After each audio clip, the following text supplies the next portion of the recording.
Occupational English Test, Practice Test, Listening Test. This test has 3 parts. In each part, you'll hear a number of different extracts. At the start of each extract, you'll hear this sound.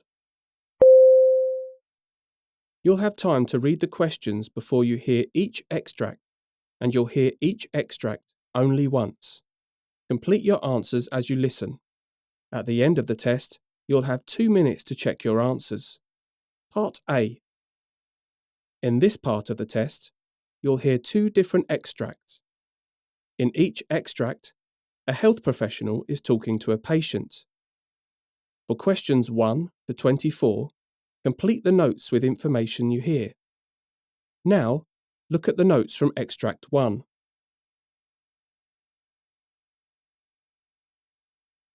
This is an edubenchmark.com sample test paper. Extract 1. Questions 1 to 12. You hear a GP talking to a patient about her pregnancy. For questions 1 to 12, complete the notes with a word or short phrase. You now have 30 seconds to look at the notes.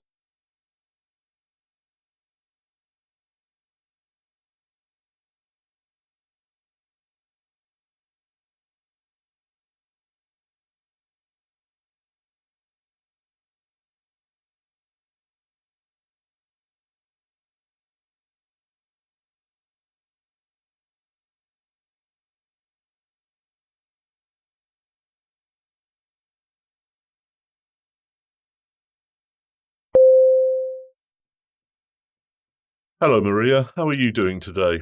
I'm feeling pretty well. Quite tired, but, I think that is to be expected in my current condition. Yes, of course. So you're at 24 weeks gestation, correct? Yes, that's what I've been told, 24 weeks. Yes, uterine size is appropriate for gestational age, and just to make sure we have your obstetric history correct, you vaginally delivered a 9-pound 8-ounce male infant 8 years ago. Yes. Oh my, I hope this baby is a bit smaller than my son. 9 pounds 8 ounces. I had forgotten he was such a big baby. And how is your son doing? Oh, he's quite excited about the arrival of a new baby, though I suspect he will not be so excited once the baby finally arrives. He's in for a shock when it comes to all the crying and diapers. Yes, I'm sure. And he is your only child, correct? You've had no other pregnancies? Yes, only one pregnancy. I luckily have not had to deal with any miscarriages, ever. So, let's get a bit into your family medical history. I specifically want to talk about diabetes. I see.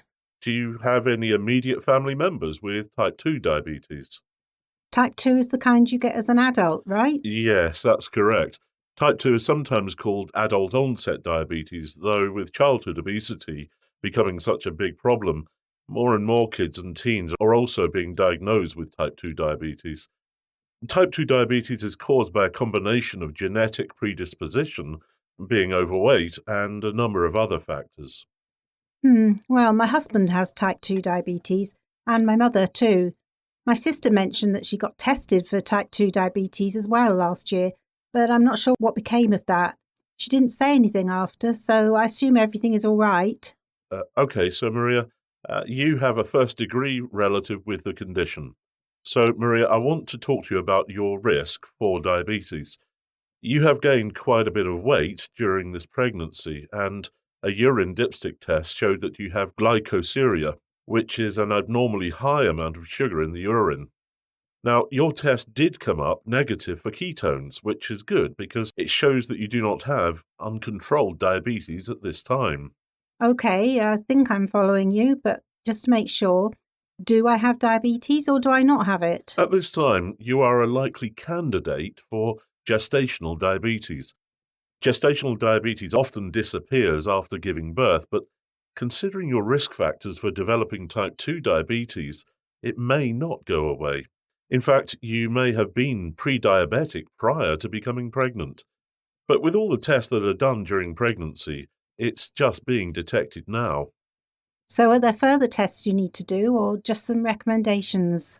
Since the urine dipstick test showed significant glycosuria, it is necessary to do some additional tests. to confirm the diagnosis of gestational diabetes. You may or may not have it, so let's not jump the gun yet. And if I do have it, I'd like to know just to mentally prepare myself, you know. I want to be self-sufficient at all times and do not really like to be a burden on anyone. Well, in the event that your results come back positive, the most important thing we will need to discuss is how you, as the patient, can learn to keep an eye on your own blood glucose. We also then talk about dietary and insulin therapy. I see. What about my baby? Will my baby be affected? Well, your baby may be born a bit on the heavier side. The extra glucose in your bloodstream triggers the baby's pancreas to make extra insulin, causing it to grow large. We will need to monitor the baby closely as well. It does also mean that the baby will have a higher risk of developing obesity, and then there is the likelihood of type 2 diabetes later in life. Oh dear. I'm afraid there may be some complications for you as well. Yes, you mentioned diabetes already. Yes, future diabetes and possibly high blood pressure.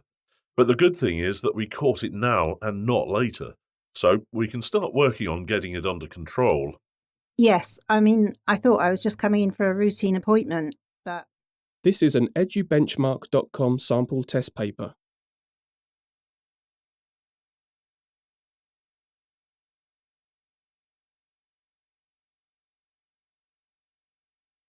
Extract 2, questions 13 to 24. You hear a GP talking to a woman about heavy menstrual bleeding. For questions 13 to 24, complete the notes with a word or short phrase. You now have 30 seconds to look at the notes.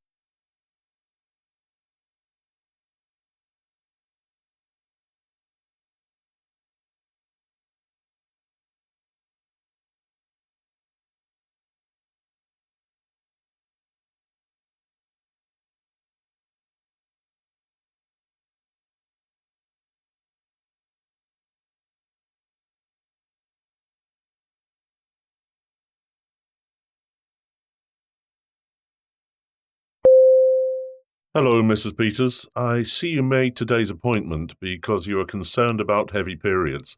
Is that correct? Yes, Doctor, I'm really struggling with how heavy my periods are. It's reached a point where I can't even leave the house for the first 2 days, and I really can't afford to be taking so much time off work. I see. That is quite an interruption to your day-to-day life. So, what you are describing is called menorrhagia, blood loss during your menstrual cycle that is significant enough to affect your life. So, let's get a clear medical history related to this problem. Okay, where should we start? How old were you when you started your periods? I think I started my period when I was about 13. Okay, so are your cycles consistent, and how often do you get your period? Yes, they've always been quite okay. I bleed every 29 days on the dot, and they always last about 6 days. In fact, I just finished my last period. The first was 7 days ago. And other than your periods being heavy, do you have any other problems with them? Any pain? No, they're not particularly painful, and I've not had any other bleeding outside of my period. And, Mrs. Peters, I'll need to ask you a personal but related question. I hope you don't mind. But are you sexually active at this time? Yes, I am. I have been married for a bit over 3 years, and I haven't had any other partners since I was married. I don't know if this was going to be your next question, but no, I've never been treated for an STI. That was going to be my next question. So is there any chance you could be pregnant? Are you using contraception at the moment? I was taking the pill, but I stopped using it about 6 months ago because we are trying for a baby. So, a few last questions. When was your last cervical smear, and are you up to date with your smears? My most recent cervical smear was 2.5 years ago, and they've all been normal. I've not had a letter for my next smear yet. And in general, how would you describe your health lately? Are you more tired than usual, short of breath, changes in weight, problems sleeping? No, I don't feel particularly tired, and my weight hasn't changed. Also, a no to fevers and night sweats or problem sleeping. I would say I'm otherwise well, and I haven't had to see a doctor for any other reason.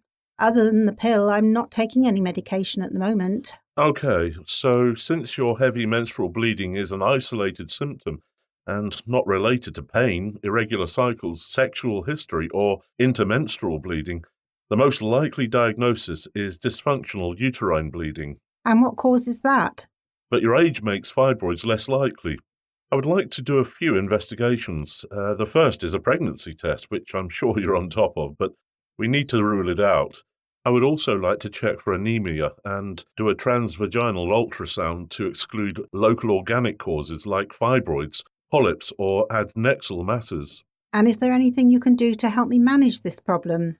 Well, unfortunately, most of our management options for heavy menstrual bleeding also provide contraception, which are not appropriate in your case since you're trying to become pregnant.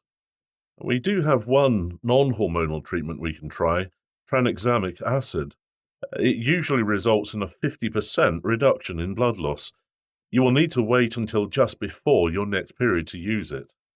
Okay, that sounds...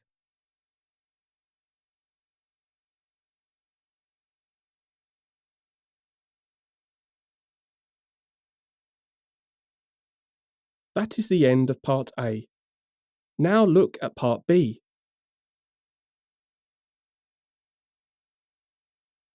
Part B. In this part of the test, you'll hear 6 different extracts. In each extract, you'll hear people talking in a different healthcare setting.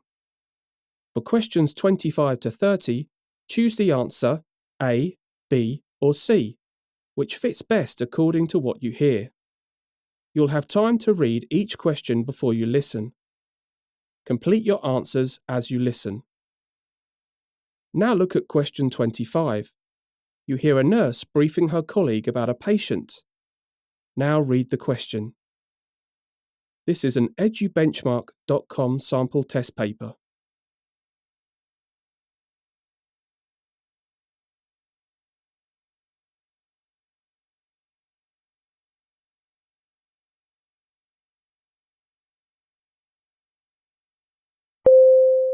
Mr. Jackson came into the A&E last night complaining of shortness of breath and a dry cough.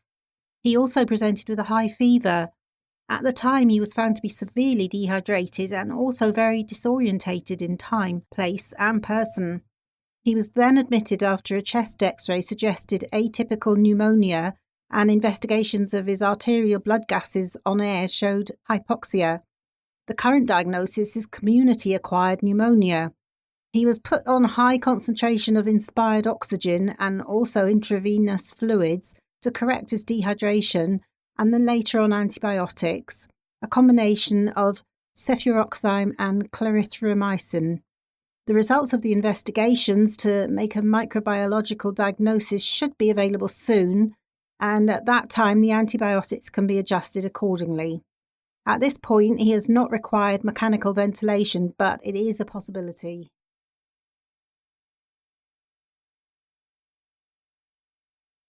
Question 26. You hear the ward leader talking to the nursing staff. Now read the question.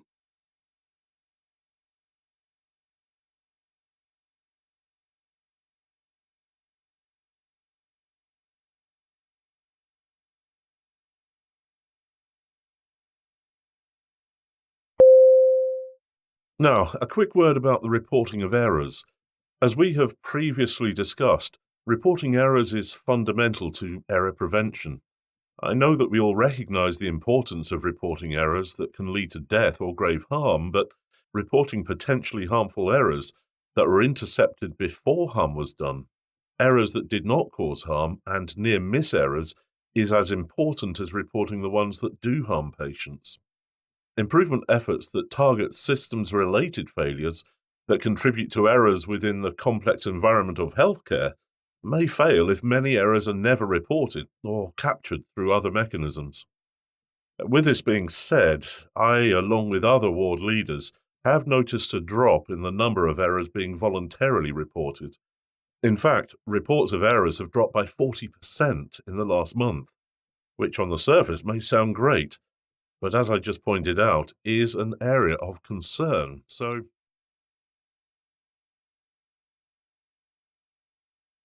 Question 27. You hear part of a morning briefing on a hospital ward. Now read the question.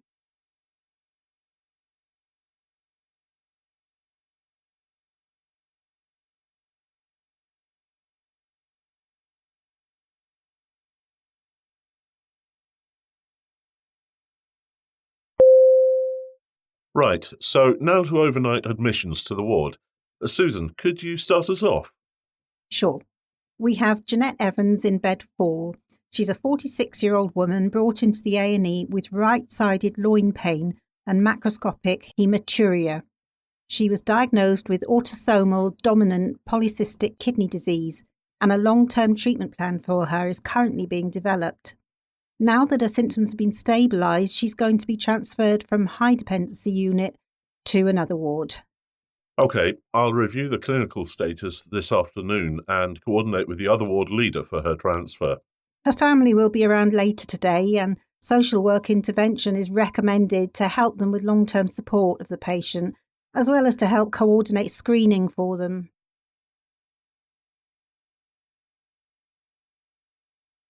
Question 28. You hear part of a post-surgery follow-up at a GP practice. Now read the question.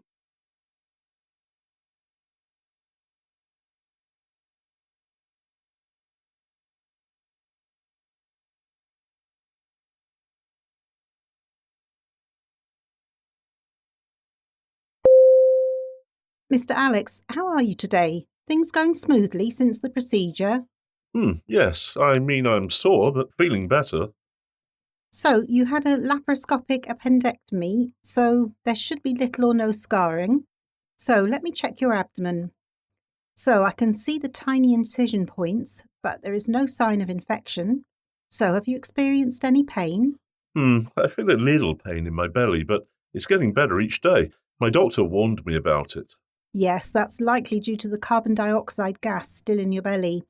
So everything looks like it is going well. Do you have any questions? I wanted to know when I can get back to my normal routine. So, you are now 3 days post-op, so you will need to wait at least another 5 to 6 days before getting back to your normal routine. But be sure to take it slow at first so that... Question 29. You hear a trainee doctor telling his supervisor about a problem he had with a patient. Now read the question.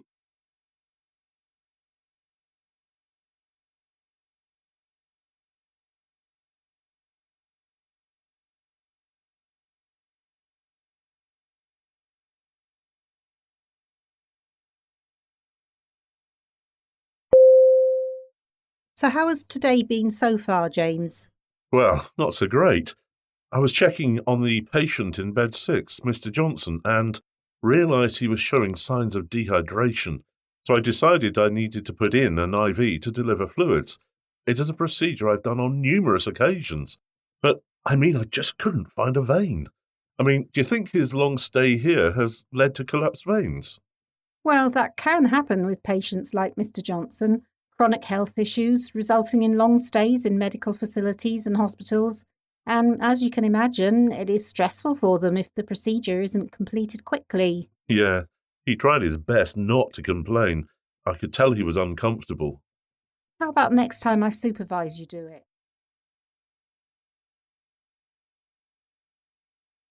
Question 30.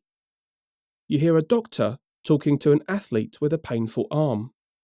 Now read the question.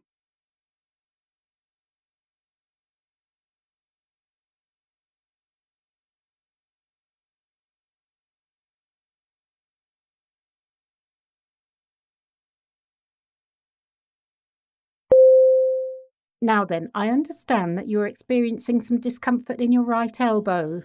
Yeah, it started out just as an ache that would get better once I warmed up, but now there is constant pain on the outside of the lower portion of my right arm, as well as on the outer bony point of the right elbow. Do you recall any injury or triggering event? No, not at all. I have noticed that the severity of pain increases when lifting any heavy bag, when sleeping on my right side, and also while bowling. I'm a competitive bowler. I hope I can get back to competition soon. Do you think? So, it sounds like you have a classic case of lateral epicondylitis, but there also appears to be some weakness of your scapular stabilizer muscles and the arm and forearm muscles. There are a number of exercises and treatments too.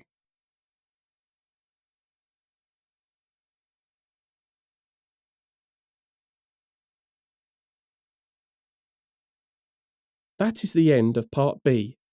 Now look at Part C. Part C. In this part of the test, you'll hear two different extracts.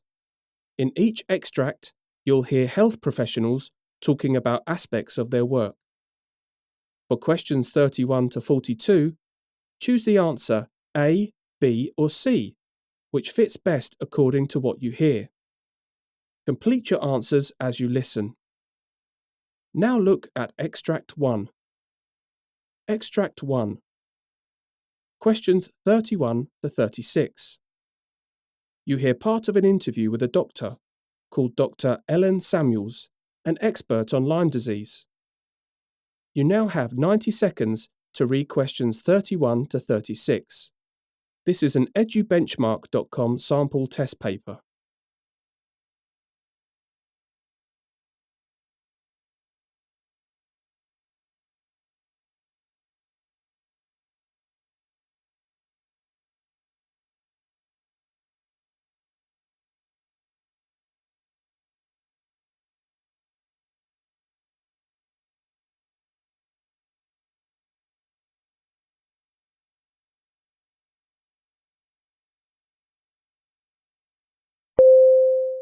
So today we're talking to Dr. Ellen Samuels, a professor of laboratory medicine and director of the Viral Diagnostics and Discovery Center in the USA.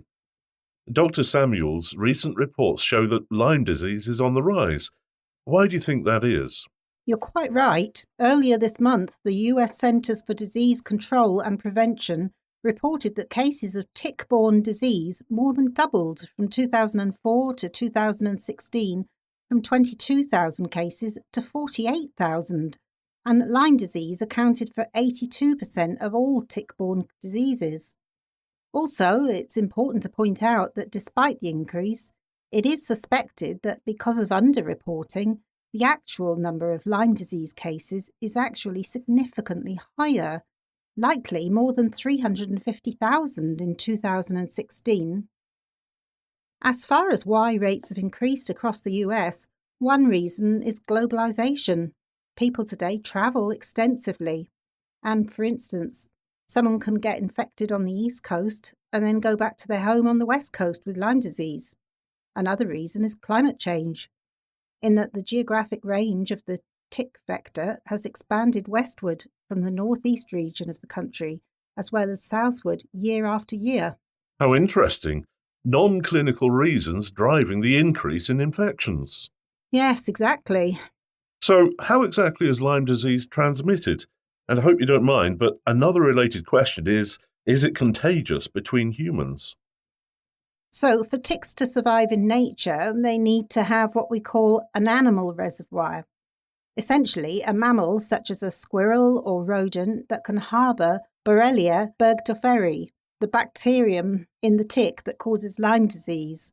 So the cycle continues when ticks feed on those animal reservoirs carrying Borrelia burgdorferi, and then more ticks get infected. Then the ticks can then transmit the infection to humans.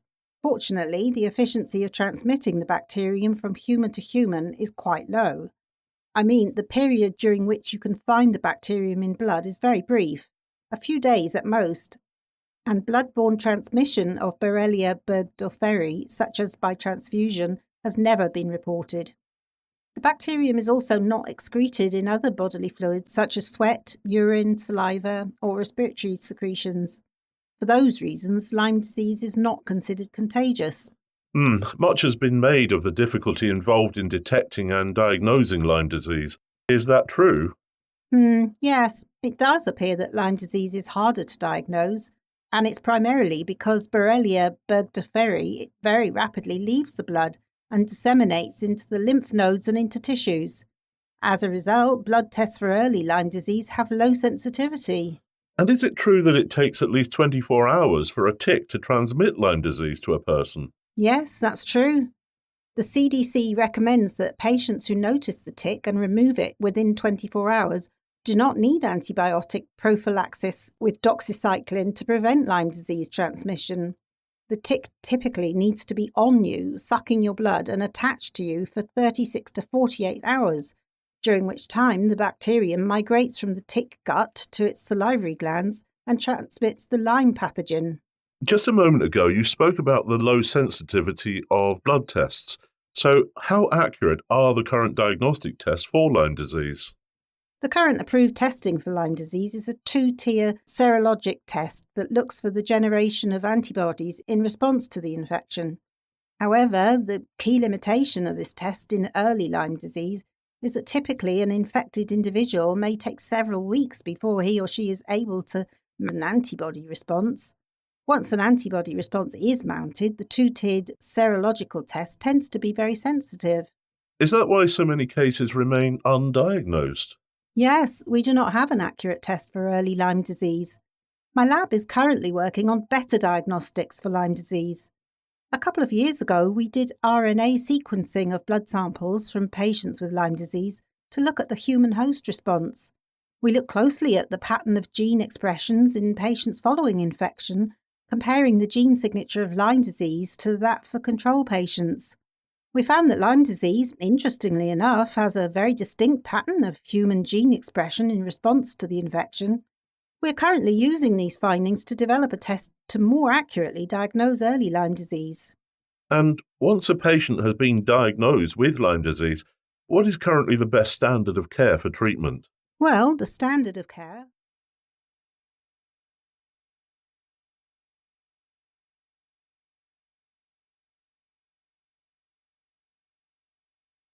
Now look at Extract 2. Extract 2.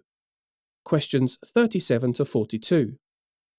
You hear a psychiatrist called Dr. Matthew Andrews giving a presentation to a group of GPs. You now have 90 seconds to read questions 37 to 42.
Hi, my name's Matthew Andrews, and I'm a psychiatrist working with child and adolescent mental health services here in London.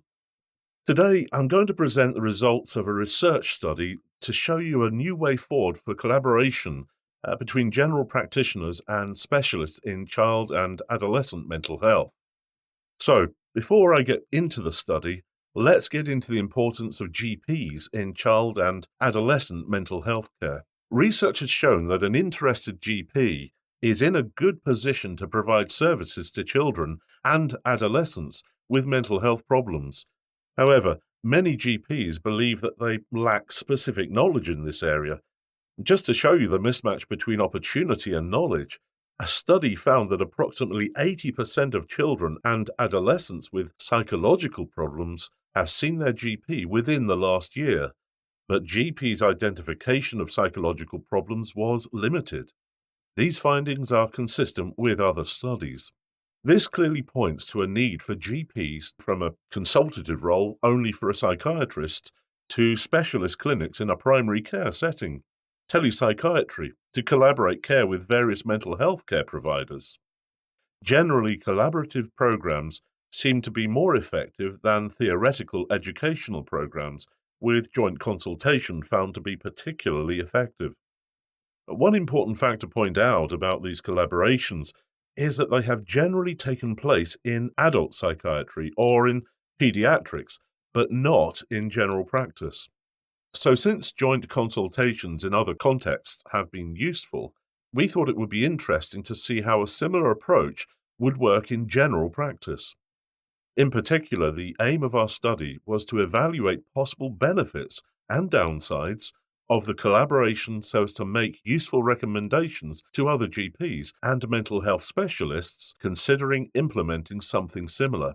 The joint collaborations that were the focus of the study took place at the GP's office at a local health centre. When there was a concern about the psychological health of a child or adolescent, the GP could make a joint appointment with one of the participating child psychiatry specialists. Every fortnight, GPs had 2 available 1-hour appointments. Before each appointment, the GP and child psychiatry specialist would usually have a brief talk before the GP fetched the family from the waiting room. Then the GP would start the appointment by presenting the visiting specialist to the parents and child and informing them about the collaboration. Next, the child psychiatry specialist would take the lead in establishing contact with the child and the parents. The general purpose of the consultations was to decide whether the child required a referral or if the problem could be handled in primary care, whether by the GP, school psychology services, child welfare services, or others. After approximately 100 joint consultations had been held, the next phase of this project was started. The next phase consisted of a qualitative study based on focus group interviews, one interview with GPs and another with participating specialists, psychiatrists, and psychologists. So the focus group discussions revealed that both GPs and mental health specialists see joint consultations as a good teaching method for improving GPs' skills in child and adolescent psychiatry. For example, the GPs said that they had learned a great deal from seeing how the specialist talked with the children. They also pointed out that they had received concrete advice and learned strategies to use when treating such conditions as phobias and sleeping disorders, and they would feel comfortable using the strategies on their own with future cases. The child psychiatry specialists also gained insight into the way a GP works, as well as benefiting from seeing a broader range of patients and from obtaining some somatic knowledge, particularly for those who didn't have broad medical training. They also found in the end that they were getting fewer referrals from the GPs, and that the referrals that did come were more appropriate. Specifically, the child psychology specialists said that they felt confident that GPs could handle more cases on their own. In general, both groups believed that this low-threshold service benefits the patients and the joint consultation is especially suited to sort problems and determine the level of help required, and that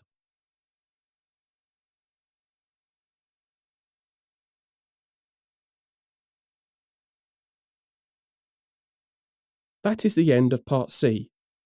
You now have 2 minutes to check your answers.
That is the end of the listening test.